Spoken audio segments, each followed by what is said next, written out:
توبہ کی 74 آیات ہم پڑھ چکے تھے، 10واں رکوع۔ آج ہمیں انشاءاللہ بقیہ آیات اس رکوع کی اور 11واں رکوع مکمل کرنا ہے۔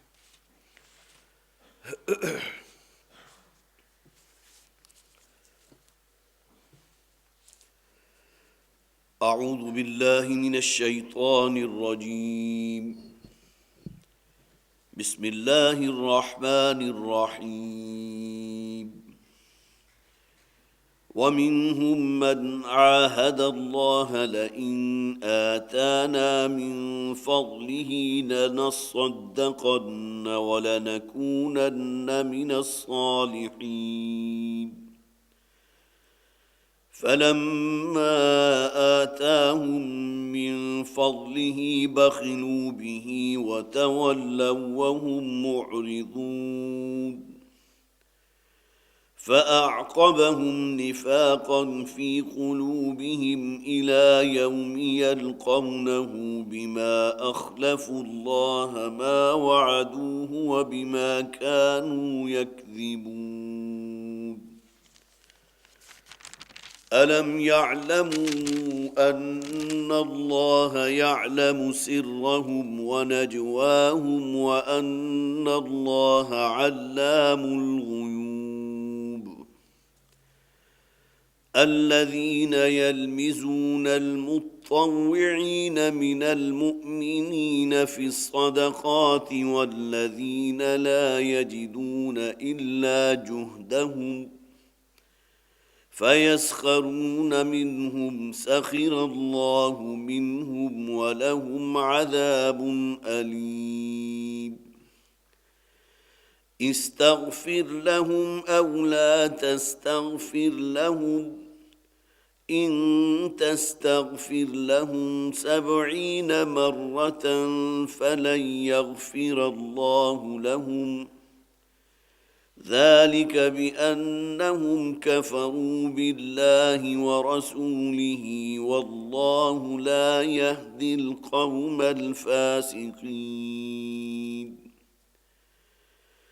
فرح المخلفون بمقعدهم خلاف رسول الله وكرهوا أن يجاهدوا بأموالهم وأنفسهم في سبيل الله وقالوا لا تنفروا في الحر قل نار جهنم أشد حرا لو كانوا يفقهون فليضحكوا قليلا وليبكوا كثيرا جزاء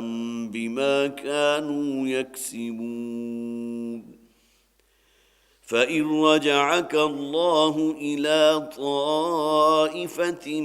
منهم فاستأذنوك للخروج فقل لن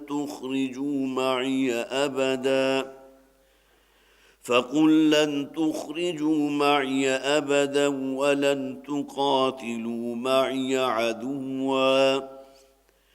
إنكم رضيتم بالقعود أول مرة فاقعدوا مع الخالفين ولا تصل على أحد منهم مات أبدا ولا تقم على قبره إنهم كفروا بالله ورسوله وماتوا وهم فاسقون ولا تعجبك أموالهم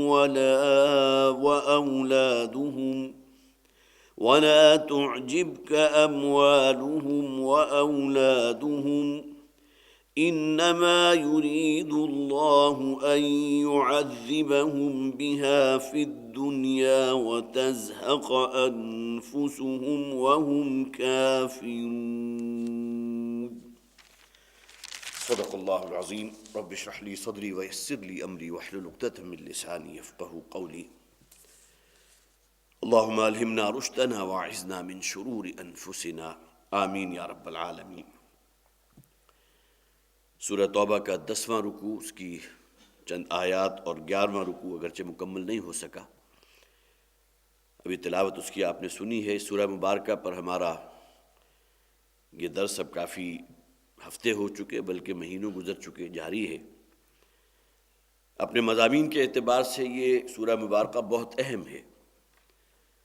اس لیے کہ منافقین کا ایک طبقہ جو نبی اکرم صلی اللہ علیہ وسلم کے دور میں موجود تھا، اور ان کا اصل سبب کیا تھا؟ ایسا نہیں تھا جیسا کہ میں نے پہلے بھی عرض کیا کہ یہ لوگ اسلام لائے ہوں یا ایمان انہوں نے قبول کیا ہو اس بنیاد پر کہ غداری کرنی ہے، دھوکہ دینا ہے۔ اکثر و بیشتر وہ لوگ تھے جو ایمان لائے تھے تو صحیح جذبے کے ساتھ لائے تھے، وہ یہ سمجھتے تھے کہ دین اسلام میں ہمارے تمام مشکلات کا حل بھی موجود ہے، اور سب سے بڑھ کر نبی اکرم صلی اللہ علیہ وسلم کی اپنی شخصیت اور مدینہ مراجعت کی اختیار کرنے کے بعد حضور نے جس طرح اوس اور خزرج کے درمیان جو ایک لڑائی جاری تھی سالوں سے، وہ ختم ہو گئی، باہم بھائی بھائی بن گئے، مہاجرین اور انصار جو ہیں ان کے درمیان مواقعات قائم ہو گئی۔ پھر سب سے بڑھ کر یہ مارے آستین جو یہودی قبائل وہاں موجود تھے، نبی اکرم صلی اللہ علیہ وسلم نے ان کے ساتھ بھی معاہدے کر لیے، انہیں معاہدوں میں جکڑ لیا۔ اب یہ تمام چیزیں ایسی تھیں کہ جس کی بنیاد پر جو مدینہ کے رہنے والے لوگ تھے، وہاں کے رہائشی جو تھے، وہ انہوں نے اس بات کو تسلیم کیا کہ واقعتاً یہ وہ رستہ ہے کہ جو ہمیں اختیار کرنا چاہیے۔ پھر عرض کر رہا ہوں کہ وہ اسلام انہوں نے اس بنیاد پر قبول نہیں کیا تھا کہ غداری کرنی ہے یا دھوکہ دینا ہے۔ یہ تو بعد میں جب مختلف مراحل آتے رہے اور جب جان اور مال کا تقاضا سامنے آیا تو معلوم ہوا کہ یہ رستہ تو بڑا کٹھن ہے۔ جیسا کہ سورہ عنکبوت میں فرمایا گیا، احسب الناس ان یترکوا ان یقولوا آمنا وهم لا یفتنون،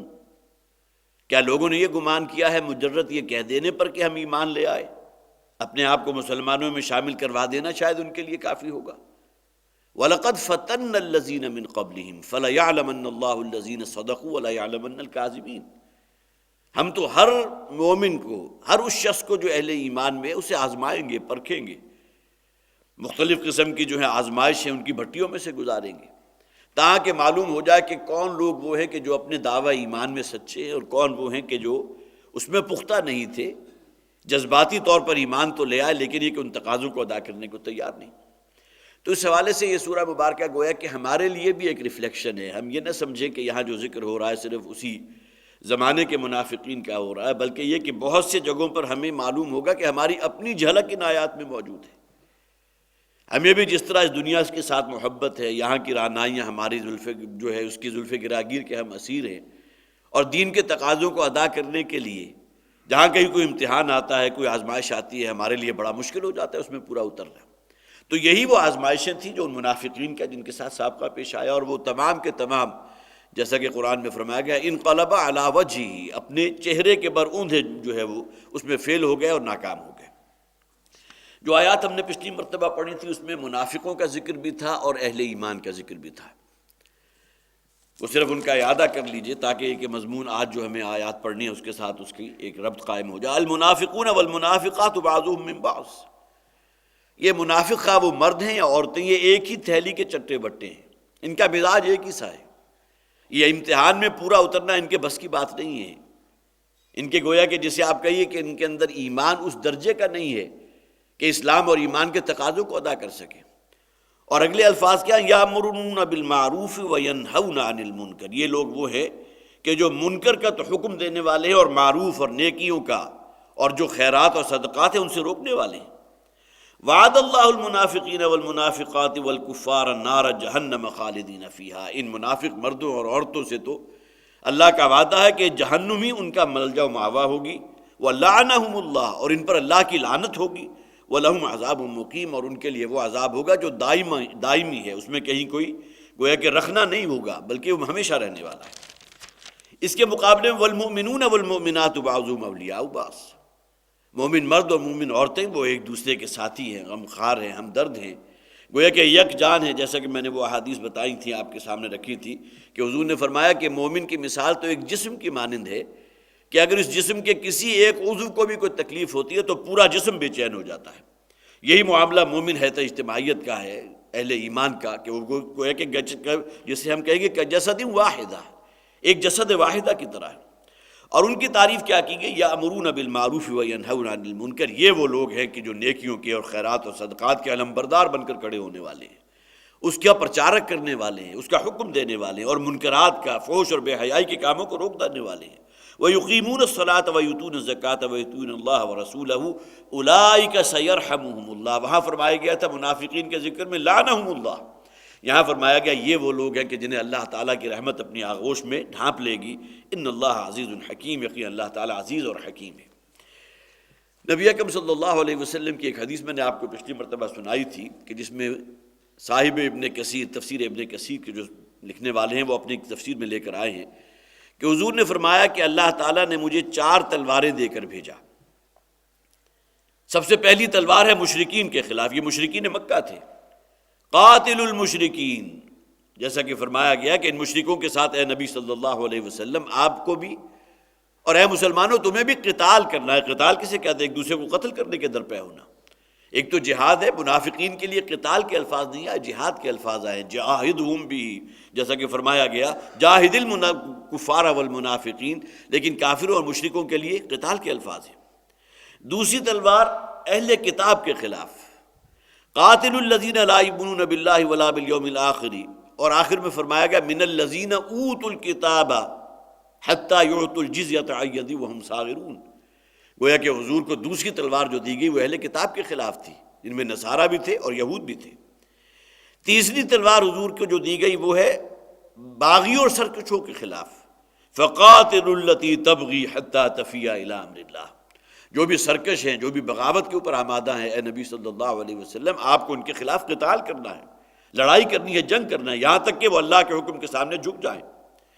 اور پانچویں جس کے لیے قتال کے الفاظ نہیں ہیں، لیکن یہ کہ 2 مقامات پر سورہ تحریم میں بھی فرمایا گیا اور یہاں سورہ توبہ میں بھی آ گیا، یا ایھا النبی جاہد الکفار والمنافقین واغلظ علیہم، اے نبی صلی اللہ علیہ وسلم ان کفار اور منافقین کے خلاف آپ کا جہاد جاری رہنا چاہیے، واغلظ علیہم، اور ان کے معاملے میں آپ کو اب سختی اختیار کرنی پڑے گی۔ تو گویا کہ یہاں منافقین کے لیے الفاظ جو ہیں وہ قتال کے نہیں ہیں بلکہ جہاد کے ہیں، اور ظاہر ہے اس سے پہلے بھی بارہا یہ مباحث یہاں گزر چکے ہیں کہ جہاد گویا کہ ایک بہت وسیع تر اس کا کانٹیکسٹ ہے، قتال اس کا نقطہ عروج ہے جس میں ایک دوسرے کی کو گویا کہ قتل کرنے کے درپے والی نوبت، آمنے سامنے مقابلے کی نوبت آتی ہے، جبکہ جہاد جو ہے صرف کسی کے خلاف غم و غصہ ہے اس کو برداشت کرنا، یہ بھی جہاد ہے۔ جیسا کہ نبی اکرم صلی اللہ علیہ وسلم کا معاملہ رہا کہ ان منافقین اور خاص طور پر عبداللہ ابن ابی کی طرف سے جو طرز عمل اختیار کیا جاتا رہا، آپ کی تکلیف، آپ کی قلب مبارک کو جو تکلیف برداشت کرنا پڑتی ہوگی، اور جس طرح آپ صبر کے گھونٹ پیتے ہوں گے اس کا ہم اندازہ نہیں کر سکتے۔ حضرت عائشہ رضی اللہ تعالی عنہ جو حضور کے ازواج مطہرات میں حضور کو بہت محبوب تھی، ان کے اوپر جو تہمت لگا دی تھی عبداللہ ابن ابی نے۔ اب اس قسم کی اور بہت سی مثالیں میں نے آپ کو دی تھی۔ اب آئیے ان آیات کی طرح جو آج ہمارا موضوع ہے۔ یہ تو اصل میں پچھلی گفتگو تھی، لیکن یہ کہ انہی منافقین کا چونکہ آگے ذکر جاری ہے، فرمایا وَمِنْهُمْ مَنْ عَاهَدَ اللَّهُ، ان منافقوں میں سے کچھ وہ بھی ہیں کہ جو اللہ سے ایک عہد باندھ لیتے ہیں، قول و قرار کرتے ہیں، معاہدہ کرتے ہیں، لَإِنْ آتَانَا مِنْ فَضْلِهِ، کہ اگر اے پروردگار تو ہمیں اپنے فضل میں سے کچھ عنایت فرما دے، ہم پر اپنے فضل کی بارش فرما دے، لَنَصَّدَّقَنَّ، تو ہم لازماً صدقہ و خیرات کریں گے، وَلَنَكُونَنَّ مِنَ الصَّالِحِينَ، اور لازماً ہم نیکی پر کاربند رہنے والے لوگوں میں سے ہوں گے۔ گویا کہ نیک عمل کرنے والے اور اسلام کی تعلیمات پر عمل کرنے والے، صدقہ و خیرات کرنے والے۔ اللہ سے عہد کیا کہ اگر تو ہمیں اپنے فضل سے نواز دے، فَلَمَّا آتَاهُم مِّن فَضْلِهِ، اور جب اللہ تعالیٰ نے ان کو اپنے فضل میں سے دے دیا، گویا کہ ان کے اوپر رحمت کی بارش ہو گئی، عنایات ہو گئی اللہ کی، بَخِلُوا بِهِ، تو اب انہوں نے بخل سے کام لیا۔ پہلا وعدہ کیا کیا تھا؟ لَنَصَّدَّقَنَّ، ہم لازماً صدقہ و خیرات کریں گے۔ اس کا اپوزٹ کیا ہوا؟ بخل سے کام لینا، جیسا کہ منافقین کا تذکرہ آیا تھا، يَقْبِضُونَ أَيْدِيَهُمْ، انہوں نے تو اپنے ہاتھوں کو، اپنی مٹھیوں کو بالکل بند رکھا ہوا ہے کہ کہیں مٹھی کھل جائے اور اس میں سے کوئی شے جو ہے اللہ کے رستے میں دینی پڑ جائے، لہذا مٹھیوں کو بہت زور کے ساتھ بند رکھو تاکہ کوئی شے جو ہے اس میں برآمد ہو کر اللہ کے لیے کوئی صدقہ و خیرات، کوئی انفاق، کوئی جہاد بالمال، اس کی نوبت ہی نہ آئے۔ لَنَصَّدَّقَنَّ، وعدہ یہ کیا تھا، لیکن طرز عمل کیا ہوا؟ بَخِلُوا بِهِ،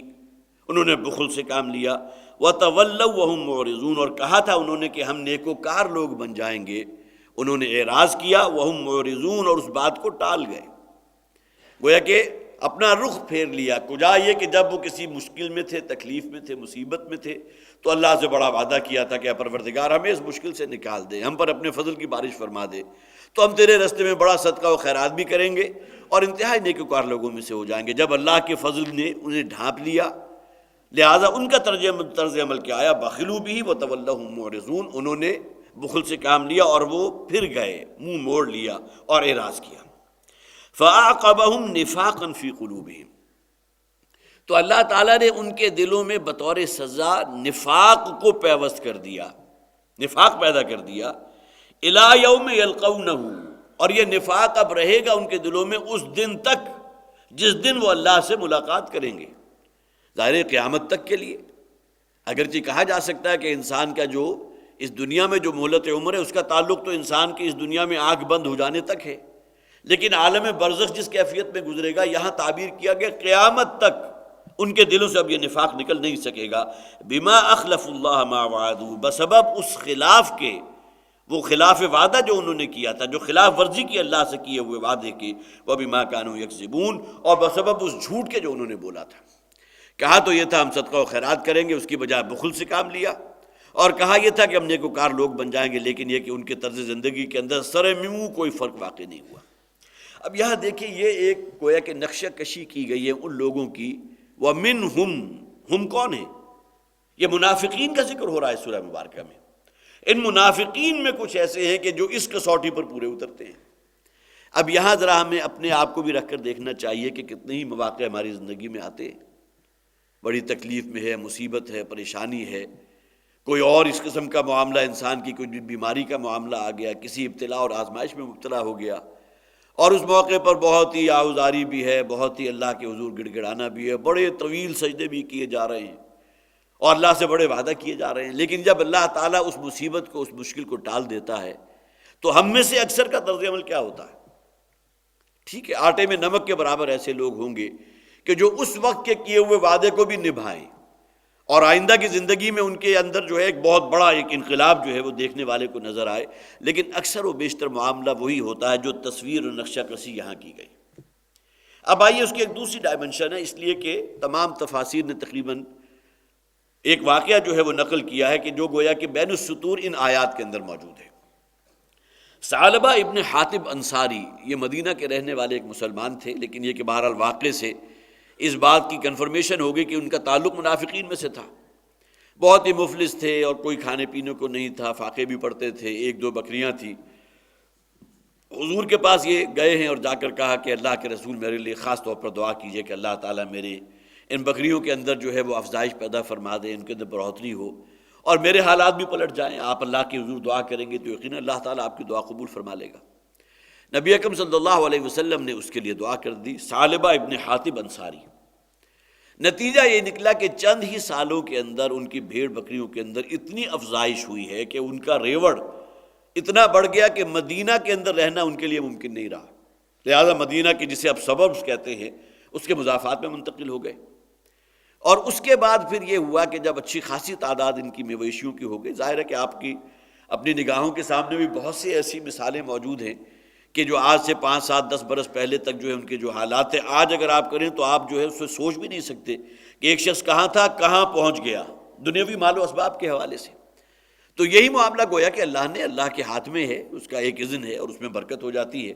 لہذا اس شخص کا اتنا جو ہے وہ غلہ اور اس کے مویشی کی تعداد اتنی بڑھ گئی کہ یہ مدینہ سے باہر منتقل ہوا۔ پھر نبی اکرم صلی اللہ علیہ وسلم نے جب اپنے کارندوں کے بھیجا کہ جاؤ جا کر اس سے زکوٰۃ کے عوض، ظاہر ہے کہ بکریوں کا بھی ایک نصاب ہے، جس طرح سونے کا نصاب ہے، چاندی کا نصاب ہے، کسی کے پاس کیش ہے اس کا نصاب ہے، اسی طرح اونٹ ہے، بھیڑ بکریاں ہیں، گائے بھینسیں، ان کا بھی نصاب ہے۔ اب جب وہ کارندہ گیا ہے اور حضور کا پیغام دیا کہ بھئی ابھی سال گزر چکا ہے، اس کے اوپر زکوٰۃ نکالو، تو اس شخص نے کہا، اس ثعلبہ ابن حاطب انصاری نے، کہ زکوٰۃ کیا ہے جی، یہ تو سوائے تاوان کے، اور ایک گویا کہ مغرم کے الفاظ آتے ہیں، مغرم سوائے تاوان کے، اور ایک جگہ ٹیکس ہے جو ہمیں دینا پڑتا ہے، باقی ہے اس کی اور حیثیت کیا ہے۔ انہوں نے جا کر بعین ہی یہی الفاظ نبی اکرم صلی اللہ علیہ وسلم کو بتا دیے کہ ثعلبہ نے یہ کہا ہے زکوٰۃ کے بارے میں، یہ تو سوائے مغرم کے اور تاوان کے اور کچھ نہیں۔ تو حضور صلی اللہ علیہ وسلم کو ظاہر ہے کہ افسوس ہوا کہ اس شخص کے لیے جو آیا تھا خاص طور پر دعا کروانے کے لیے، اور حضور نے دعا کی تھی اور اللہ تعالیٰ نے اس دعا کو قبول بھی فرمایا، بڑی برکت ہوئی اس کی بھیڑ بکریوں میں۔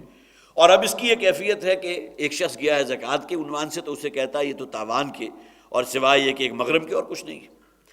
تو پھر یہ کہ بہرحال جب اب اس سالبہ کو جب معلوم ہوا کہ نبی اکرم صلی اللہ علیہ وسلم تک میری یہ بات پہنچ چکی ہے کہ میں نے زکوٰۃ کو تاوان قرار دے دیا، اب یہ آیا اور لجاتے ہوئے بہت ہی گڑ گڑاتے ہوئے کہ نہیں حضور مجھ سے تو غلطی ہو گئی تھی، لیکن حضور نے ظاہر ہے کہ اللہ تعالیٰ بھی تو جو حضور کو بذریعہ وہی بتا دیتے تھے کہ کسی شخص کے اندر کتنا نفاق موجود ہے۔ منافقین کے بارے میں حضور کو اسم باسم سب کا پتہ تھا، تو حضور نے اس کے صدقہ و خیرات کو قبول نہیں کیا۔ اس کے بعد نبی اکرم صلی اللہ علیہ وسلم اپنے انتقال تک یہ آتا رہا بار بار کہ کسی طرح حضور قبول فرما لیں میرے انفاق کو، میرے صدقہ و خیرات کو، لیکن حضور نے قبول نہیں کیا۔ حضرت ابو بکر صدیق رضی اللہ تعالیٰ عنہ کے دور میں پورا دور گزرا، اس میں قبول حضرت ابو بکر نے نہیں کیا۔ حضرت عمر رضی اللہ تعالیٰ عنہ کے دور میں بھی یہ شخص زندہ رہا، اور پھر حضرت عثمان رضی اللہ تعالیٰ عنہ کے دور میں کہیں جا کر اس کا جو ہے وہ یہ ہلاک ہوا، انتقال ہوا۔ لیکن یہ کہ ان دونوں نے بھی یہی کہا، حضرت عمر حضرت ابوبکر صدیق رضی اللہ تعالیٰ عنہ نے، کہ جس شخص کا صدقہ و خیرات اللہ کے رسول صلی اللہ علیہ وسلم نے قبول نہیں کیا، ہم اس کا صدقہ قبول نہیں کر سکتے۔ اب یہ گویا کہ اب عام مسلمانوں کے اندر بھی کس درجے اس کے لیے جو ہے یہ بات باعث شرم رہی ہوگی، اور جسے آپ کہیے کہ اس سے زیادہ انسلٹ کیا ہوگی کہ کوئی اس کے صدقہ و خیرات کو قبول کرنے کو تیار نہیں ہے۔ تو یہ گویا کہ اس قسم کی سزا میں سے جو اللہ تعالیٰ ان منافقین کو، جیسے کہ ہم نے پہلے بھی پڑھا تھا، اسی دنیا میں ان کو سزا دے گا، جو رسوائی اور جو بدنامی۔ اور آج دیکھ لیے 1450 برس کے بعد ہم قرآن کا مطالعہ کر رہے ہیں، اور آج بھی تمام تفاسیر کے اندر یہ واقعہ موجود ہے۔ اس شخص کا کردار ثعلبہ ابن حاطب انصاری تھا، مسلمان، لیکن یہ کہ اس کا کردار یہ تھا۔ تو دوسری ڈائمنشن ان آیات کی یہ ہے کہ اس میں خاص ایک واقعہ بھی پس منظر میں ہے۔ اور تیسرے نوٹ کیجئے کہ یہ آیات وہ ہیں کہ جس کو محترم ڈاکٹر صاحب اپنی تقاریر کا عنوان بھی بناتے رہے، خاص طور پر مسلمانان پاکستان کے طرز عمل کے ضمن میں، کہ وَمِنْهُمْ مَنْ عَاهَدَ اللَّهُ، یہ یہی بر صغیر ہند و پاک کے مسلمان تھے جنہوں نے اللہ سے وعدہ کیا تھا۔ پاکستان کا مطلب کیا؟ لا الہ الا اللہ، اے اللہ ہمیں ایک مملکت، ایک خطہ ارضی ایسا عطا فرما دے کہ جہاں تیرے دین حق کو ہم بالا کر کے دکھائیں، اور یہ نظام عدل و قسط جو ہے تمام لوگوں کی آنکھیں کھول دے کہ یہ وہ نظام ہے جو دیا اللہ نے اور اللہ کے رسول صلی اللہ علیہ وسلم نے۔ تو ہم نے وعدہ کیا تھا اللہ سے، اللہ نے وعدہ پورا کر دیا، اور ہمیں یہ خطہ ارضی ایک نہیں بلکہ 2 عطا فرمائے، مغربی پاکستان، مشرقی پاکستان۔ فلما آتاہم من فضلی، اب دیکھیے گویا کہ معلوم ہوتا ہے کہ بالکل یہ ہماری ہی ایک نقشہ گری ہے کہ جو ان آیات میں کر دی گئی، کہ ہم نے وعدہ کیا تھا اللہ تعالیٰ سے کہ اے پروردگار اگر تو اپنا فضل ہمارے شامل حال کر دے اور تیری رحمت ہمیں اپنی آغوش میں لے لے تو ہم بہت نیکوکار بن جائیں گے، تیرے دین کے علم بردار بن جائیں گے، لوگوں کے لیے ایک اسلامی ملکت کی جو ہے مثال قائم کر دیں گے۔ اور جب ہم نے اپنے فضل سے نواز دیا تو اب انہوں نے اپنے ہاتھ بند کر لیے، بخلوا بہ وتولوا، اور جو وعدہ کیا تھا اللہ سے اس سے روگردانی اختیار کی، منہ پھیر لیا، وہم معرضون، اور اللہ کے احکامات کے ساتھ اعراض کی روش اختیار کی۔ بالکل 100% نقشہ ہے کہ جو ہمارا ہے۔ فَعَاقَبَهُمْ نِفَاقًا فِي قُلُوبِهِمْ، اب یہ بھی معلوم ہوتا ہے کہ بطور جسے آپ کہیے سزا جو امت مسلمہ پاکستان کے اندر الا ماشاء اللہ جو شے پیوست کر دی گئی ہے بطور سزا، وہ اللہ تعالیٰ نے یہاں بھی فرما دیا کہ نفاق ہم ان کے دلوں کے اندر ڈال دیں گے۔ اور نفاق ہے کیا؟ اصلاً قول و فعل کا تضاد ہے۔ یا ایھا الذین آمنوا لم تقولون ما لا تفعلون کبر مقتا عند اللہ ان تقولوا ما لا تفعلون۔ دوسرے نفاق کیا ہے؟ کلا بل تحبون العاجلہ وتذرون الآخرہ، یہ دنیا، یہاں کی چمک دمک، زیب و زینت، اس کے اسیر ہو تم، اس سے محبت کرتے ہو۔ آخرت جو ہے مرنے کے بعد کیا ہوگا اس کی خبر خدا جانے، اس کے اوپر ایمان نہیں ہے، اس کے مطابق اپنی زندگیوں کو سنوارتے نہیں ہو، اور آخرت کے لیے کوئی اپنی کرنسی جمع کرنے کی تمہیں فکر نہیں ہے۔ تو نفاق جس کو آپ کہیے کہ ایز اے ہول آپ دیکھیں گے تو یہ چیزیں ہمارے اندر موجود۔ پھر حضور نے جو فرمایا کہ منافق کی نشانیاں جھوٹ بولنے والا، امانت میں خیانت کرنے والا، وعدہ خلافی کرنے والا، ایک ایک کسوٹی کو دیکھ لیجئے اور پرکھ لیجئے کہ واقعتاً یہ بیماری اور یہ مرض ہمارے اندر موجود ہے یا نہیں۔ اب ظاہر ہے کہ اس میں مجھے زیادہ تفصیل میں جانے کی ضرورت نہیں، ڈاکٹر صاحب اس موضوع کے اوپر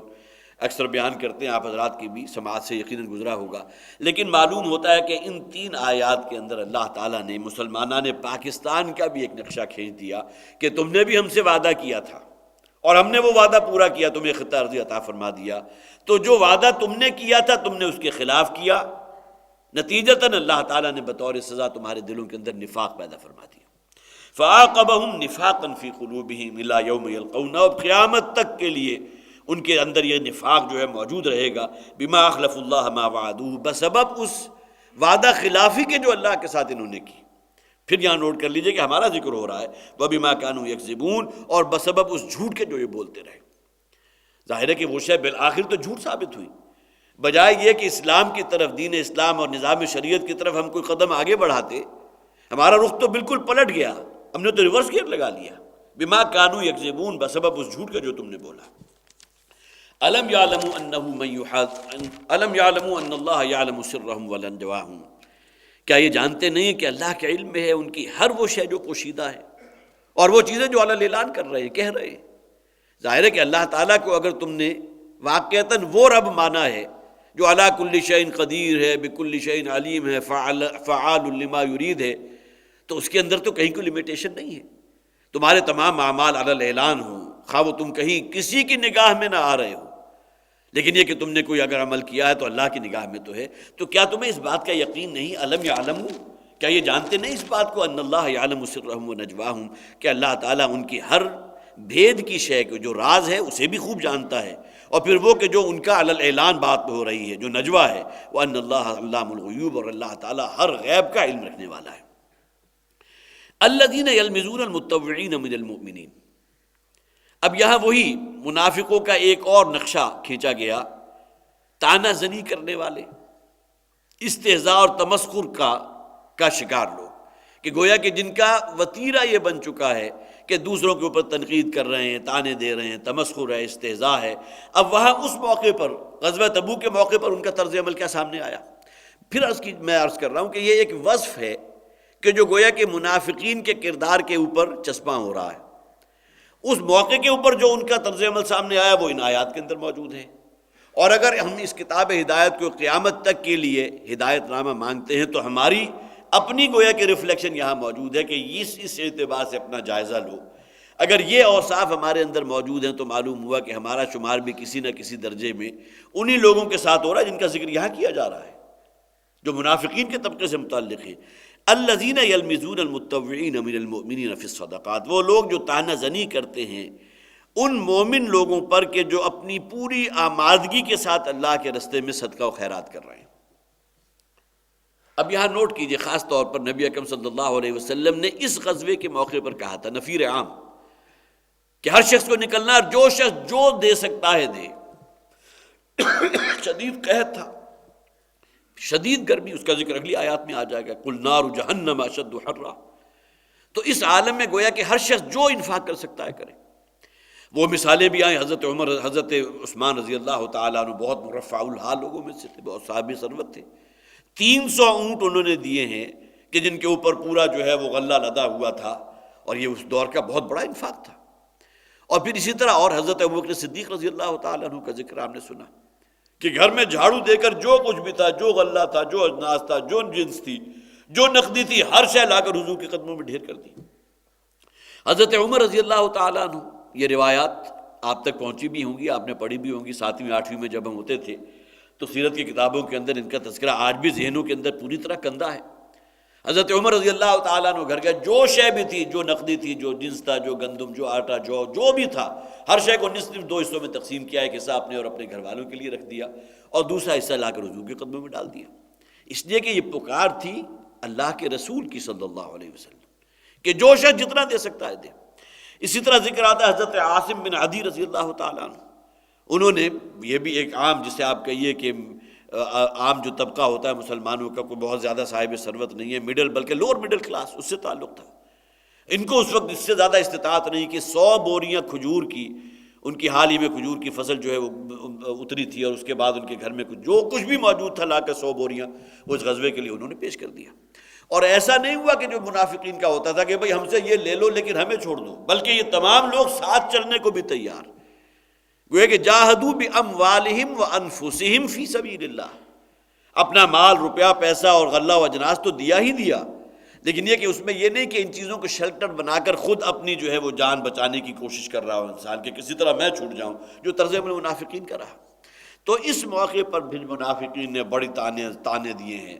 اور بڑی حقارت کے الفاظ استعمال کیے ان لوگوں کے لیے۔ حضرت ابو عقیل انصاری رضی اللہ تعالیٰ عنہ، ان کا ذکر آتا ہے کہ بہت ہی غریب، بہت ہی فقیر، جسے آپ مفلس کہیں، ان صحابہ میں ان کا شمار تھا، فقراء صحابہ میں۔ ساری رات انہوں نے ایک یہودی کے باغ کے اندر محنت کی ہے، اور صبح اس نے جو ہے ایک توڑا کھجور بطور گویا کہ اجرت ان کو دے دیا حضرت ابو عقیل انصاری رضی اللہ تعالیٰ عنہ کو، اور اس میں سے تھوڑی سی انہوں نے گھر والوں کے لیے رکھ لی کہ آخر بال بچے بھی ہیں، ان کے لیے بھی چند دن کا جو ہے وہ موجود رہے، ساتھ جانا بھی ہے غزوے میں، اور بقیہ تمام کی تمام کھجوریں جو ہے لا کر حضور کے پیش کر دی۔ اب کہنے کو تمام کی تمام کے الفاظ میں نے بھی استعمال کیے، کتنی تھی؟ اب وہ اتنی کم تھی کہ جو منافقین دیکھ رہے تھے انہوں نے معلوم ہوتا ہے جی ان کے بغیر تو غزوہ سر ہو ہی نہیں سکتا تھا۔ اب یہ اس سے زیادہ حقارت اور اس سے زیادہ جسے آپ دل جلی والے الفاظ ہیں اور کیا ہو سکتے؟ اب یہ الفاظ انہوں نے اس کے لیے استعمال کیے، اور نبی اکرم صلی اللہ علیہ وسلم نے ان کی اتنی عزت افزائی فرمائی کہ اس جو کھجوریں انہوں نے دی تھی اس کو ڈھیر کے سب سے اوپر رکھ دیا، اس لیے کہ اللہ تعالیٰ تو اصل میں دل کے اندر جو جذبہ موجود ہے اس کو دیکھتے ہیں۔ حضرت عثمان رضی اللہ تعالیٰ عنہ کا انفاق اپنی جگہ، 300 اونٹ انہوں نے دیے، لیکن یہ کہ بہرحال اللہ نے انہیں مقدرت دی تھی، ان کے اندر اتنی کشائش تھی، اتنے مرفع الحال تھے کہ وہ دے سکے۔ حضرت ابو عقیل انصاری رضی اللہ تعالیٰ عنہ ان کے لیے اس سے زیادہ ممکن نہیں تھا، لیکن اس موقع پر ان طعنہ زنی بھی ہے، تمسخر بھی ہے، استہزاء بھی ہے۔ حضرت ابوبکر صدیق رضی اللہ تعالیٰ، حضرت عمر فاروق رضی اللہ تعالیٰ عنہ، ان کے اوپر تو وہ طعنہ نہیں دے سکے، لیکن یہ کہ حضرت عاصم بن عدی، ان کے بارے میں تو کہا کہ یہ جو 100 توڑے انہوں نے لا کر کھجور کے دیے ہیں، تو سوائے اس کے کہ ان کے اندر نام و نمود اور نمائش اور ریاکاری کے اور کوئی جذبہ نہیں۔ اب یہ گویا کہ اب انہوں نے اختیار اپنے ہاتھ میں لے لیا کہ دل میں چیر کر جا کر انہوں نے گویا کہ سراغ لگا لیا کہ حضرت عاصم ابن عدی جو ہے جو کر رہے ہیں وہ ریاکاری کے لیے کر رہے ہیں، معاذ اللہ۔ اب یہ ہے جن کا ذکر ہو، الذین یلمزون المتطوعین من المؤمنین فی الصدقات، وہ مومن کے جو صدقات کر رہے ہیں، جو اس رستے میں اپنا سب کچھ دے رہے ہیں، ان پر یہ طعنہ زنی کر رہے ہیں۔ والذین لا یجدون الا جہدہم، اور ان میں وہ لوگ بھی شامل ہیں کہ جو سوائے اپنی محنت کے عوض جو انہوں نے محتانہ جو حاصل کیا ہے، یا کیا الفاظ ہوتے ہیں محتانہ، اس کے عوض جو کچھ انہیں ملا ہے وہ لا کر اللہ کے رسول کے قدموں میں ڈال دیا۔ فَيَسْخَرُونَ مِنْهُمْ، یہ لوگ ان پر آوازیں کس رہے ہیں، ان کا ٹھٹھا اڑا رہے ہیں، مذاق کر رہے ہیں۔ سَخِرَ اللَّهُ مِنْهُمْ، اصلاً تو اللہ تعالیٰ ان کا مذاق اڑائے گا۔ اب اس دنیا میں آنکھ بند ہونے کی زیادہ سے زیادہ کچھ عرصے کی بات ہے، زیادہ دیر کی بات نہیں، اس کے بعد جو ان کا انجام اخروی زندگی میں ہوگا اسے تعبیر کیا گیا، اللہ تعالیٰ ان کے ساتھ ٹھٹھے اور مذاق کا معاملہ کرے گا۔ وَلَهُمْ عَذَابٌ عَلِيمٌ، اور ان کے لیے بڑا دردناک عذاب ہے۔ یہاں نوٹ کیجیے الا جہدہم کے الفاظ۔ اب یہاں خاص طور پر گویا کہ حضرت ابو عقیل انصاری رضی اللہ تعالیٰ عنہ، جنہوں نے ساری رات محنت کی تھی، جہدہم، ساری رات مشقت کی، اور اس کے عوض جو انہیں اس کا جو ہے حاصل ہوا جو اجرت، وہ لا کر حضور کے قدموں میں ڈھیر کر دی۔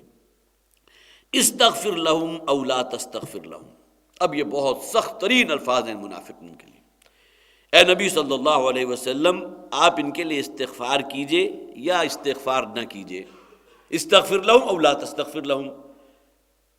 ان تستغفر لہم 70 مرۃ، اور اگر اے نبی آپ ان کے لیے 70 مرتبہ بھی استغفار کریں گے، فلن یغفر اللہ لہم، تب بھی اللہ تعالیٰ انہیں معاف نہیں کرے گا۔ یہ اصل میں گویا کہ جسے آپ کہیے کہ اللہ تعالیٰ کی بیزاری اور غصے کی انتہا ہو سکتی ہے۔ استغفار کرنے والی ذات کون سی ہے؟ اللہ کے رسول صلی اللہ علیہ وسلم، واحد کا صیغہ ہے نا، یہاں مسلمانوں سے تو نہیں کہا جا رہا کہ تم ان کے لیے استغفار کرو یا نہ کرو، برابر ہے۔ اللہ کے رسول کو حکم دیا گیا، استغفار کرنے والے اللہ کے رسول ہیں۔ اور روایات موجود ہیں کہ نبی اکرم صلی اللہ علیہ وسلم کے اندر جو رافت اور جو معدت اور جو عفو درگزر کا جو معاملہ حضور کے اندر بدرجہ تھا موجود تھا، تو حضور نے فرمایا کہ اگر مجھے یہ گمان ہوتا کہ 70 سے زیادہ مرتبہ استغفار کرنے پر ان کی جان بخشی ہو سکتی ہے، ان کا استغفار جو ہے قبول کیا جا سکتا ہے، تو میں یہ بھی کر گزرتا۔ لیکن 70 کے الفاظ جو ہیں عربی زبان میں عام طور پر کثرت کے لیے آتے ہیں، اس کے اندر ہزاروں مرتبہ آ گیا، آپ کا ان کے لیے لاکھوں مرتبہ استغفار کر لیں، اللہ تعالیٰ ان کی مغفرت نہیں کرے گا۔ استغفر لهم ولا تستغفر لهم ان تستغفر لهم 70 مرة فلن يغفر الله لهم ذلك بأنهم كفروا بالله ورسوله۔ یہ اصل میں ان کا جو اندرونی مرض ہے اس کا ذکر کر دیا گیا۔ بظاہر تو مسلمان ہیں، اسلام کا لبادہ اوڑھا ہوا ہے، لیکن یہ اس وجہ سے ان کے ساتھ یہ معاملہ اللہ کر رہا ہے، اس سے بڑی سزا اور کوئی نہیں کہ اللہ کے رسول بھی اگر ان کے لیے 70 مرتبہ استغفار کرتے ہیں تب بھی ان کی مغفرت نہیں ہے۔ ذالک بانہم، یہ کس لیے؟ اس وجہ سے کہ انہم کفروا باللہ ورسولہ، کہ انہوں نے اللہ اور اللہ کے رسول کے ساتھ کفر کیا۔ یہ اصل میں وہ باطنی کفر ہے۔ ایک ہوتا ہے ارتداد اصطلاحاً، کوئی شخص علی الاعلان دائرہ اسلام سے نکل گیا، دائرہ کفر میں داخل ہو گیا، اسلامی حکومت ہے اور اگر یہ شخص دسترس میں ہے تو اسے قتل کر دیا جائے گا۔ یہ الگ بات ہے کہ بہت سی احادیث ایسی ہیں کہ اس کا تعاقب نہیں کیا جائے گا۔ فرض کیجئے وہ اس وطن کو چھوڑ کر، ایک صاحب سے، ایک عالم سے میری ملاقات ہوئی تھی، ان سے اس موضوع کے اوپر گفتگو ہوئی تو انہوں نے اس نکتے کو واضح کیا۔ ایسا نہیں ہوگا کہ اب اس کے تعاقب کے اندر لوگ جو ہے گھوڑے دوڑا دیے جا کے پکڑ کے لاؤ اس کو ہم نے، لیکن یہ کہ اگر اس مملکت کی حدود کے اندر ہے، دائرہ اسلامی جو ہے اس کا، اس کے اندر اگر ہے تو اجتماعیہ کے دائرے کے اندر ہے اسلامی حکومت میں، تو اس کو قتل کر دیا جائے گا۔ لیکن اگر وہ کہیں نکل گیا ہے تو اس کا تعاقب نہیں ہوگا، ٹھیک ہے، پھر اللہ تعالیٰ آخرت میں تو اس کا معاملہ ہو کر رہے گا۔ تو فرمایا کہ انہوں نے کفر کیا اللہ کے ساتھ اور اللہ کے رسول کے ساتھ۔ یہ اصل میں وہ، جیسا کہ میں عرض کر رہا تھا، ایک اصطلاحاً ارتداد ہے، علی الاعلان کسی کا اسلام کو چھوڑ کر کسی اور دین کو اختیار کر لینا۔ ایک ارتداد معنوی ہے کہ اس نے علی الاعلان تو یہ معاملہ نہیں کیا، اس نے کہ علی الاعلان کرے گا تو اسلامی حکومت تو وہ تو واجب القتل ہے، قتل کر دیا جائے گا، لیکن حقیقتاً اس نے معنوی اعتبار سے ارتداد کیا۔ منافقین کا طرز عمل یہ تھا، کوئی شخص بھی علی الاعلان اس نے یہ نہیں کہا کہ میں تو جو ہے اسلام کو چھوڑتا ہوں، اللہ کے رسول کو چھوڑتا ہوں، اللہ کے رسول کی نافرمانی کر کے رہوں گا، یہ نہیں کیا، بلکہ یہ کہ معنوی ارتداد کا معاملہ ہوا، لہذا اسلام کا شیلٹر انہیں حاصل رہا۔ ذالک بانہم کفروا باللہ ورسولہ، لیکن مانن تو انہوں نے کفر کیا ہے۔ ان کا طرز عمل، ان کے قول سے، ان کے اقوال جو ہیں، جس طرح طعنہ زنی کر رہے ہیں مسلمانوں پر، اور ان میں سے ایک بغداد تو وہ بھی تھا جس نے نبی اکرم صلی اللہ علیہ وسلم کے سامنے کھڑے ہو کر کہا تھا اعدل یا محمد، مال غنیمت آیا، اے محمد آپ عدل و انصاف سے کام نہیں رہے صلی اللہ علیہ وسلم، معاذ اللہ، یہ الفاظ اس شخص نے کہے تھے۔ تو گویا کہ یہ اپنے زبان سے کلمہ کفر تو نکال چکے، لیکن اس کے باوجود قرآن یہاں جو انہیں تعبیر کر رہا ہے کہ اس معنوی کفر کی بات کر رہا ہے، ذالک بانہم کفروا باللہ ورسولہ واللہ لا یہدی القوم الفاسقین، اور اللہ تعالیٰ ایسے فاسقوں کو ہرگز ہدایت نہیں دے گا۔ فرح المخلفون بمقعدہم خلاف رسول اللہ، بڑے خوش ہیں، بہت شاد و فرح ہیں، یہ پیچھے رہے۔ مخلف کون ہیں؟ جو پیچھے رہ گئے۔ حضور اور آپ کے ساتھی 30,000 کا لشکر تھا غزوہ تبوک کے لیے، یہ تو روانہ ہو گئے جہاد کے لیے، قتال کے لیے، لیکن جن لوگوں نے جھوٹی قسمیں کھائی تھی، معذرتیں تراشی تھی، یہ پیچھے تھے، مخلف ہیں۔ فرح المخلفون بمقعدہم خلاف رسول اللہ، اللہ کے رسول سے جدا ہو کر اب یہ جو پیچھے رہنے والے لوگ تھے، جو بیٹھ رہے وہیں، جسے ایک جگہ کہا گیا کہ وہ خواتین کی طرح، جس طرح عورتیں جو ہے وہ کسی جہاد اور قتال میں حصہ نہیں لیتی، وہ گھروں میں رہتی ہیں، انہوں نے بھی اسی طرز عمل پر جو ہے گویا کہ عمل کیا ہے کہ خواتین کی طرح گھروں میں ٹکے رہ گئے۔ فرح المخلفون بمقعدہم خلاف رسول اللہ، اللہ کے رسول کے بعد یہ لوگ تھے کہ جو اب وہ یہیں بہت بیٹھے رہ گئے اور بہت شادہ و فرحاں ہیں، بہت خوش ہیں۔ وَكَرِهُوا أَن يُجَاهِدُوا بِأَمْوَالِهِمْ وَأَنفُسِهِمْ فِي سَبِيلِ اللَّهِ، اور انہیں تو بہت ناپسند ہے یہ بات کہ وہ اپنی مالوں اور اپنی جان کے ساتھ اللہ کے رستے میں جہاد کریں۔ یہاں پھر نوٹ کر لیجئے حضور صلی اللہ علیہ وسلم کا وہ قول، یہ جو شخص بھی مرا اس حالت میں کہ اس کے دل میں اللہ کی راہ میں جہاد اور قتال کی نیت یا اس کا جذبہ موجود نہیں تھا، تو اس کی موت ایک فقط مات علی شعبۃ من النفاق، اس کی موت ایک اعتبار سے نفاق کے اوپر واقع ہوئی، نفاق کی ایک جہت کے اوپر اس کی موت واقع ہوئی، جس کے اندر اللہ کے رستے میں اپنا مال اور اپنی جان جو ہے اس کے ساتھ جہاد اور قتال کا جذبہ موجود نہیں تھا۔ یہی بات یہاں فرمائی گئی کہ جو انہوں نے کیا ہے معاملہ، جو انہوں نے کفر کیا، جسے میں کہہ رہا ہوں کہ یہ معنوی ارتداد ہے، معنوی کفر ہے، وہ اس وجہ سے وَكَرِهُوا أَن يُجَاهِدُوا بِأَمْوَالِهِمْ وَأَنفُسِهِمْ فِي سَبِيلِ اللَّهِ، کہ یہ اللہ کے رستے میں جہاد کرنے سے اپنی مالوں اور اپنی جان کے ساتھ کنی کتراتے تھے، اسے ناپسند کرتے تھے، اس میں اپنی جان ضائع ہونے کا اندیشہ ہے، زخمی ہونے کا اندیشہ ہے، تکلیف پہنچنے کا اندیشہ ہے۔ وَقَالُوا لَا تَنْفِرُوا فِي الْحَرِّ، اور ان لوگوں نے تو یہ بھی کہا تھا ان مسلمانوں سے جو اب روانہ ہونے والے تھے کہ دیکھو تمہاری تو مت ماری گئی ہے، یہ اس قدر شدید گرمی، اور اس وقت ظاہر ہے کہ ایک عرب کا صحرا ہے، کوئی شیلٹرز نہیں تھے، ایئر کنڈیشن سیلون نہیں تھی کہ جس کے اندر لوگ جا رہے ہوں، کوئی سایہ دار جو ہے وہ جنگل نہیں تھا، لق و دق صحرا، اور آسمان سے جسے آپ کہیے کہ وہ سورج جو ہے آگ اگلتا ہوا، انہیں خوفزدہ کرنے کی کوشش کر رہے ہیں، ان کے مورال کو کم کرنے کے لیے قالوا لا تنفروا فی الحر، دیکھو تم جو ہے یہ کام نہ کرو، اتنی شدید گرمی میں نکل رہے ہو، مت نکلو اس میں، قل نار جہنم اشد حرا۔ دیکھیے فوراً ان کا یہ قول نقل کرنے کے بعد اللہ تعالیٰ نے فرمایا قل، اے نبی آپ کہہ دیجئے، نار جہنم اشد حرا، جہنم کی آگ اس سے کہیں زیادہ شدید ہے۔ جس آگ سے تم ہمیں ڈرا رہے ہو، خوفزدہ کر رہے ہو، تم لوگ جو یہاں ٹھنڈی چھاؤں میں رہ گئے اپنے گھروں کے اندر، اپنے مال کے اندر مست، اپنی جان میں مست، تو جہنم کی آگ کہیں زیادہ سخت ہے اس آگ سے جس سے تم ہمیں خوفزدہ کرنے کی کوشش کر رہے ہو۔ اور جہاں تک جہنم کی آگ کا معاملہ آپ کو معلوم ہے، دنیاوی اعتبار سے بھی دیکھیں کہ ایک آگ تو وہ ہے جو آپ نے کوئلوں سے سلگائی ہے، اس کا ٹیمپریچر کیا ہوگا، 600-700-800 ڈگری سینٹی گریڈ، اس سے زیادہ نہیں ہوگا۔ ایک آگ وہ ہے جو کسی بلور کے ذریعے، دھونکنی کے ذریعے آپ نے دہکائی ہے، جو آپ کے بوائلر میں ہوتی ہے، اس کا ٹیمپریچر ممکن ہے 1000-1500 ڈگری سینٹی گریڈ تو۔ اس کے بعد ایک ٹیمپریچر وہ ہوتا ہے جو نیوکلیئر ایکسپلوژن کی وجہ سے پیدا ہوا، جو لاکھوں یا کروڑوں ڈگری سینٹی گریڈ ہے۔ ایک ٹیمپریچر جو کروڑوں اربوں ڈگری ہے جو سورج کے اندر موجود ہے۔ لیکن یہ کہ جہنم کی آگ کا تقابل ان میں سے کسی شے کے ساتھ نہیں۔ یہ تو وہ ہے جو انسانی ہاتھوں نے آگ کو دہکایا ہے۔ اسی طرح آپ کو معلوم ہے اب مائکرو ویو انرجی ہے، وہ بھی ایک ٹیمپریچر پیدا کرتی ہے، ٹیکنیک دوسری ہے، لیکن اس کی وجہ سے بھی گویا کہ حرارت پیدا ہوتی ہے۔ یہ تمام چیزیں جو اشکوں نے دہکائی ہے، اس آگ کو ٹھنڈا کون کرے؟ معلوم ہوا کہ جو اگرچہ الفاظ جو ہے وہ کسی اور معنی میں ہیں، لیکن وہ دہکانے کا لفظ آیا، اس سے فوراً میرا ذہن اس طرف گیا۔ یہ جو انسانی ہاتھوں کی دہکائی ہوئی آگ ہے جس میں آپ لاکھوں ڈگری سینٹی گریڈ تک پہنچ جاتے ہیں۔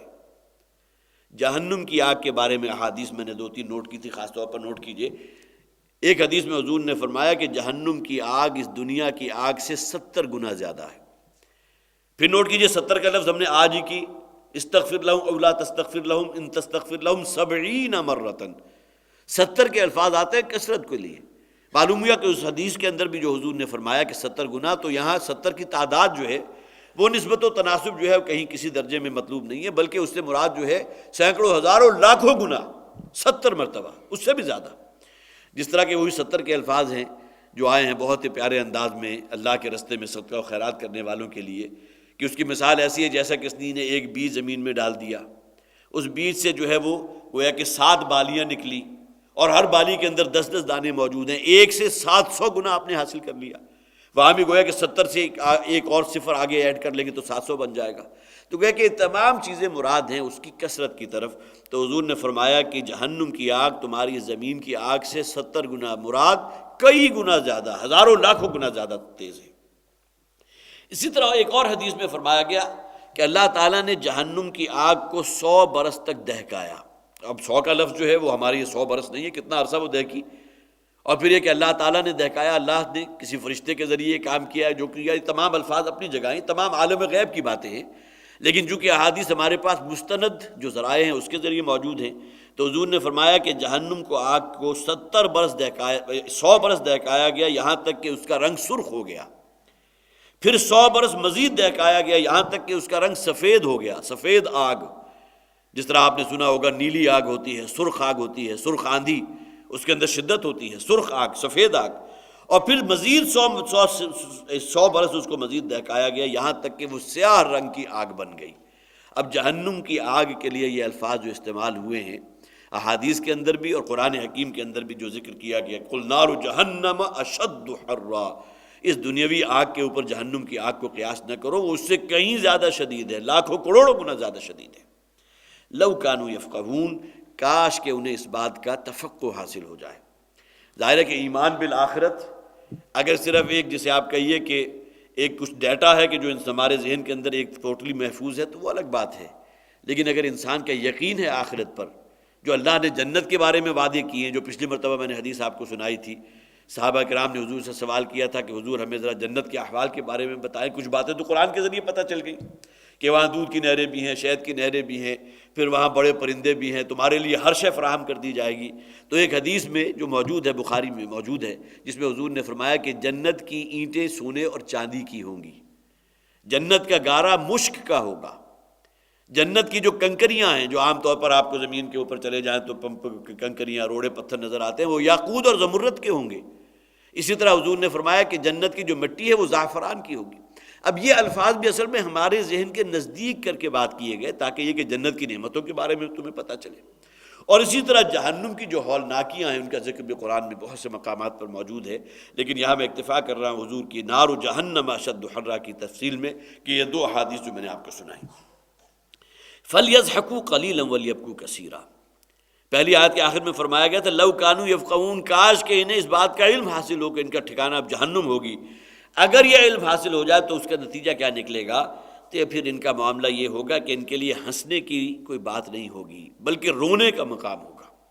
کہ دنیا کی عارضی زندگی کا اختتام جو اخروی زندگی پر ہونے والا ہے، جو منتج ہوگی اس اخروی زندگی پر، کہ اس کی جہنم کا نقشہ یہ ہے فَلْيَضْحَكُوا قَلِيلًا وَلْيَبْكُوا كَثِيرًا۔ اگر انہیں اپنا وہ اخروی زندگی انجام ان کے سامنے ہو تو انہیں چاہیے کہ ہنسے، فَلْيَضْحَكُوا قَلِيلًا، بہت تھوڑی بہت ہنسی کبھی ہو جائے تو ٹھیک ہے، لیکن یہ کہ وَلْيَبْكُوا كَثِيرًا، لیکن روز کے دوران یہ کہ بڑا حصہ ان کا روتے میں گزرنا چاہیے ان کے انجام کے حوالے سے۔ جزاء بما كانوا يكسبون، یہ جزا اور بدلہ ہے اس شے کا جو انہوں نے کسب کیا ہے۔ یہ معاذ اللہ، اللہ تعالیٰ جو ہے ان کے لیے کوئی یہ ظلم کا معاملہ نہیں کر رہا، یہ ان کے اپنے کرتوت ہے، اپنی نافرمانیاں ہیں۔ آگے بڑھے تھے، ایمان لائے تھے حضور پر صلی اللہ علیہ وسلم، جب دین کے تقاضے سامنے آئے تو اوندھے منہ گر گئے، اب اس کی پاداش میں انہیں یہ سب کچھ جو ہے جھیلنا پڑے گا۔ فَإِن رَجَعَكَ اللَّهُ إِلَىٰ طَائِفَةٍ مِّنْهُمْ، اور اے نبی صلی اللہ علیہ وسلم جب کبھی آپ کو اللہ تعالیٰ ان میں سے کسی گروہ تک واپس پلٹا دے، اب یہاں بھی گویا کہ مراد کیا ہے کہ وہ 40 دن گزرنے کے بعد حضور جو ہے واپس تشریف لے آئے، غزوہ تبوک ہو چکا، اگرچہ غزوہ اس معنی میں تو ہوا ہی نہیں جسے ہم جنگ و جدال کہتے ہیں، اس کی نوبت ہی نہیں آئی، لیکن یہ کہ بہرحال وہ ایک سفر بھی تھا جس میں حضور وہاں گئے ہیں، 20 دن آپ نے قیام بھی فرمایا، بہت سی تبلیغی کاوشیں بھی صحابہ کرام کے ذریعے حضور نے جو ہے سر انجام دی ہیں۔ تو اللہ کے رسول کو فرمایا گیا کہ جب اللہ تعالیٰ ان میں آپ کو واپس لے آئے گا فَاسْتَأْذَنُوكَ لِلْخُرُوجِ، تو اب یہ لوگ آپ سے اجازت طلب کریں گے نکلنے کے لیے، گویا کہ جی میری تو فلاں معذرت تھی، میرا تو فلاں معاملہ تھا، فلاں مجبوری تھی، اس غزوے میں تو میں شریک نہیں ہو سکا، لیکن میری وفاداریاں آپ کے ساتھ ہیں، میں آپ کے ساتھ ہوں، آئندہ آپ جہاں کہیں گے ہم آپ کے ساتھ نکلنے کو تیار ہیں، لیکن اگلا موقع آئے گا تب انہوں نے اوندھے منہ گر جانا ہے۔ فَاسْتَأْذَنُوكَ لِلْخُرُوجِ، تو پھر یہ اجازت چاہیں گے آپ سے نکلنے کے لیے۔ فَقُلْ لَن تُخْرِجُوا مَعِيَ أَبَدًا، اے نبی ان سے کہہ دیجئے کہ اب تم میرے ساتھ کبھی نہیں نکل سکو گے۔ ویسے بھی غزوہ تبوک گویا کہ حضور کی، جیسا کہ میں نے عرض کیا تھا، دنیاوی زندگی کا آخری غزوہ ہے، اس کے بعد تو پھر یہ کہ حضور کے جو مرض الموت ہے اور اس کے بعد آپ کا وصال ہے، اس تک کوئی کسی اور غزوے کی یا کسی اور مہم جوئی کی نوبت نہیں آئی، لیکن یہ کہ آپ نے فرما دیا کہ اب تم ہمیشہ کے لیے، اب گویا کہ تمہارا نکلنا منع ہے۔ یہ سب سے بڑا امتحان جس میں میری طرف سے حکم تھا اور میری زبان سے نکلا ہوا حکم اللہ کا حکم ہے، اس کی تم نے جو ہے نافرمانی کی ہے، اس کی معصیت کی ہے، لہذا فرمایا کہ فَقُلْ لَن تُخْرِجُوا مَعِيَ أَبَدًا، اب تم کبھی میرے ساتھ نہیں نکلو گے، وَلَن تُقَاتِلُوا مَعِيَ عَدُوًّا، اور کسی دشمن کے مقابل ہو کر تم میرے ساتھ مقابلہ نہیں کرو گے، إِنَّكُمْ رَضِيتُمْ بِالْقُعُودِ أَوَّلَ مَرَّةٍ، اس لیے کہ جو اصل امتحان کا معاملہ تھا جو پہلی مرتبہ ہو چکا، اس میں تم رضیتم بالقعود، تم بیٹھے رہنے پر ہی راضی رہ گئے، فَقْعُدُوا مَعَ الْخَالِفِينَ، تو ٹھیک ہے اب یہ جو پیچھے بیٹھے رہنے والے ہیں انہی کے اندر تمہارا شمار ہوگا۔ یہاں پھر ذہن میں لے آئیے وہ ثعلبہ ابن حاطب انصاری کا معاملہ، ایک مرتبہ اس نے زکوٰۃ کو کہا تھا کہ یہ تاوان ہے،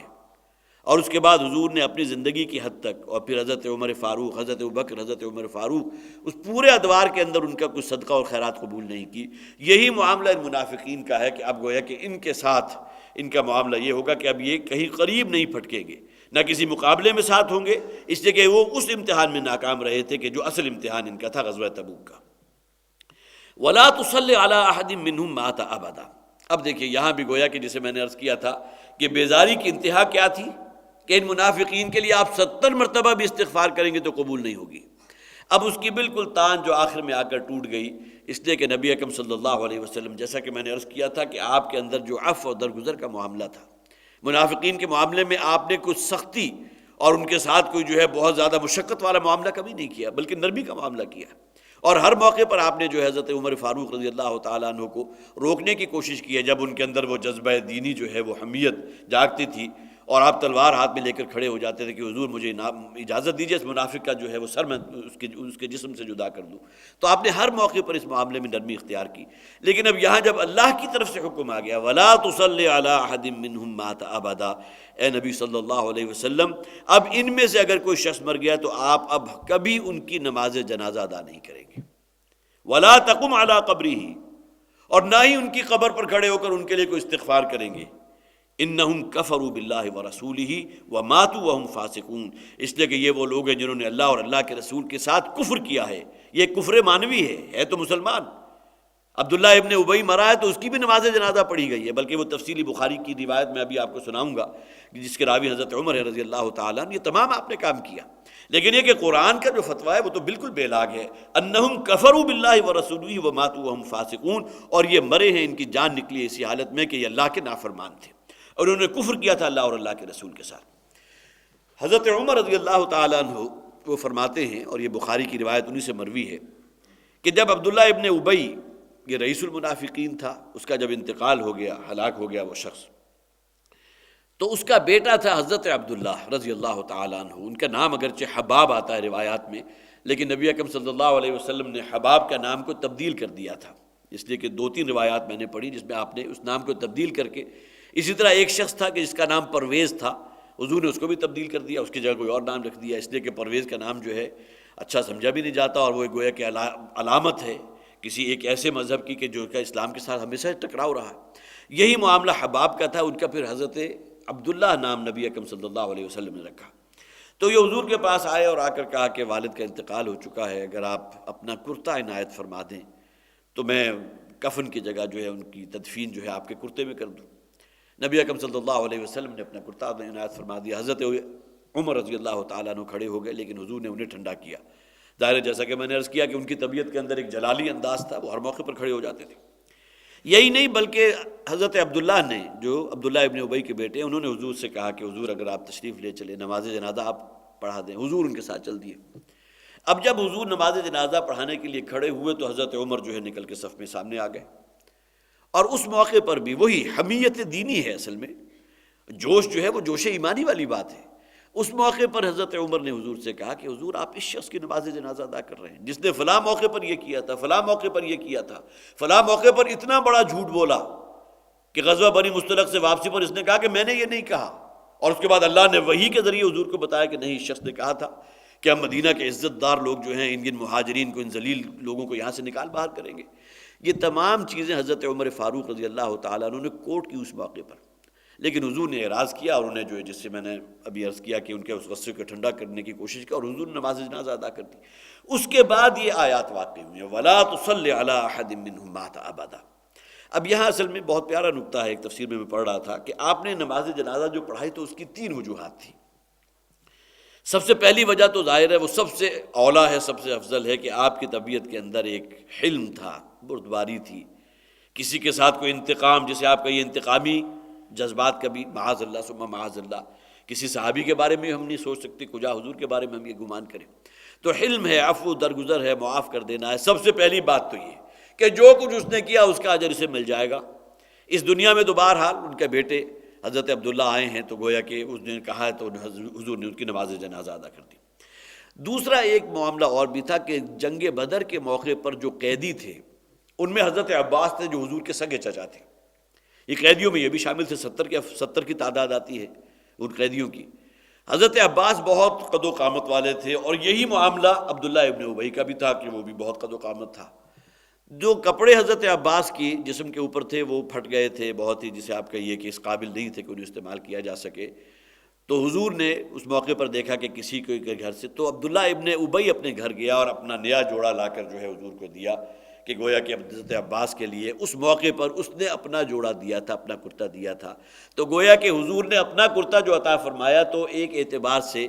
وہ جو احسان حضور محسوس کرتے تھے کہ حضرت عباس جو حضور کے چچا تھے ان کو عبداللہ ابن ابی نے اپنا کرتا دیا تھا، تو اس کا ایک رد عمل تھا کہ حضور نے گویا کہ اس احسان کا بدلہ چکایا کہ اپنا کرتا عطا فرما دیا۔ اور تیسرے یہ کہ حضرت عبداللہ جو عبداللہ ابن ابی کے بیٹے ہیں ان کی دل جوئی بھی مقصود تھی، نوجوان تھے، اور آ کر انہوں نے ایک بات کہی اور حضور اس کو انکار کر دیتے، تو یہ گویا کہ حضور نے مناسب نہیں سمجھا۔ تو یہ 3 باتیں تھیں جس کی بنیاد پر پھر یہ کہ حضور نے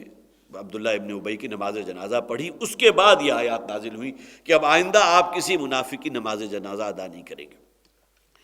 حضرت عمر رضی اللہ تعالیٰ عنہ اس کے بعد اہتمام کیا کرتے تھے۔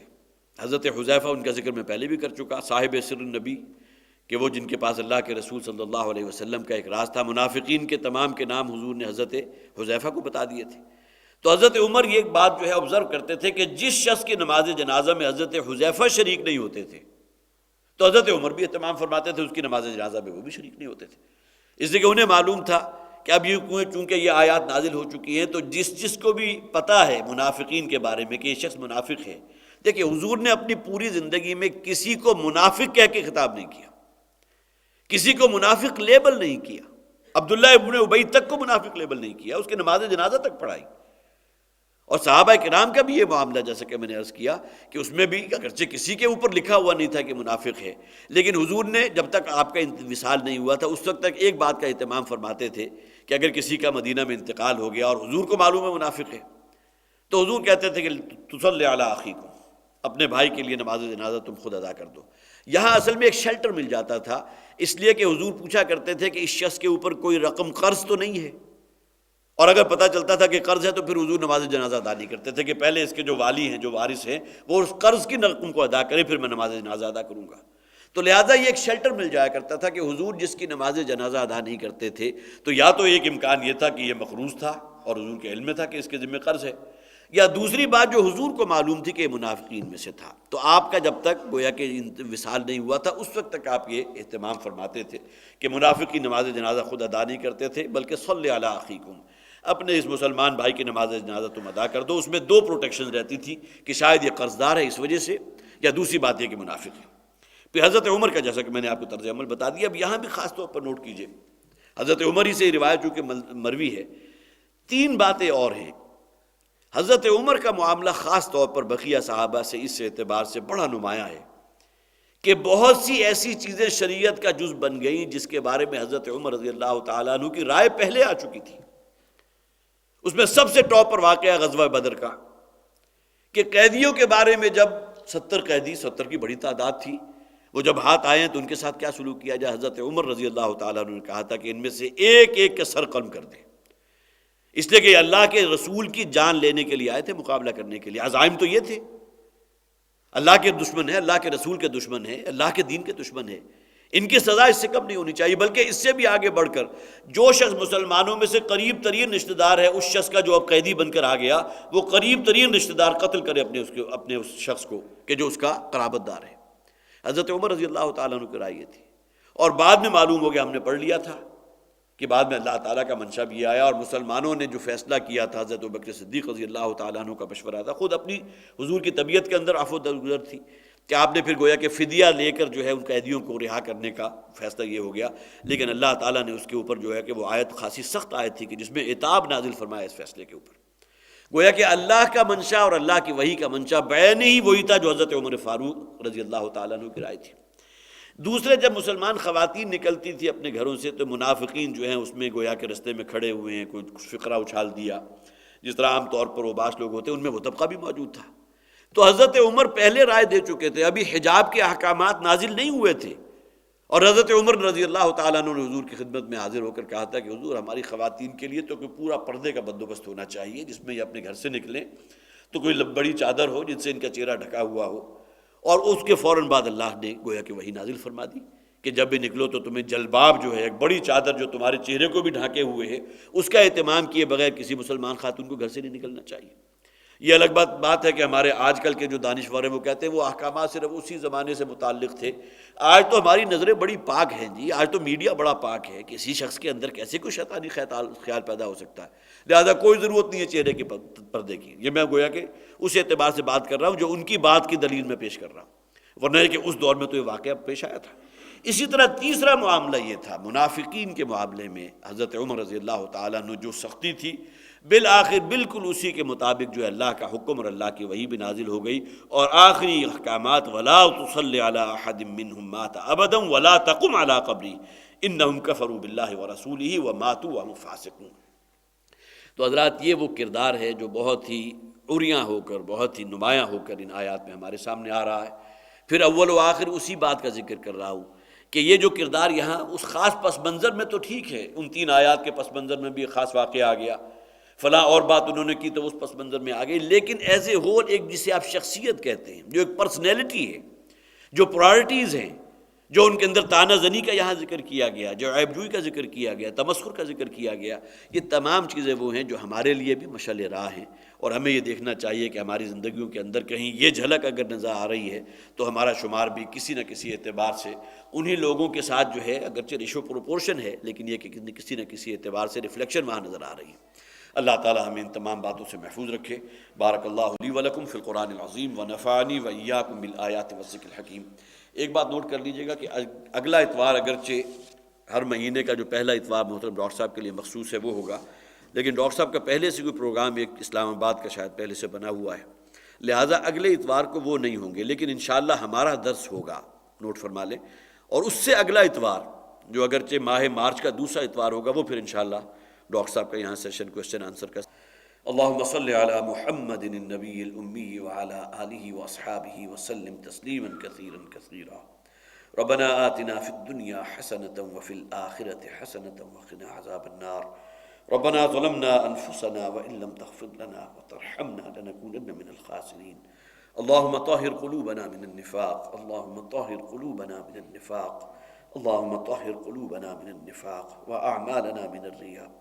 وألسنتنا من الكذب وأعيننا من الخيانة، فإنك تعلم خائنة الأعين وما تخفي الصدور۔ اللهم نور قلوبنا بالإيمان،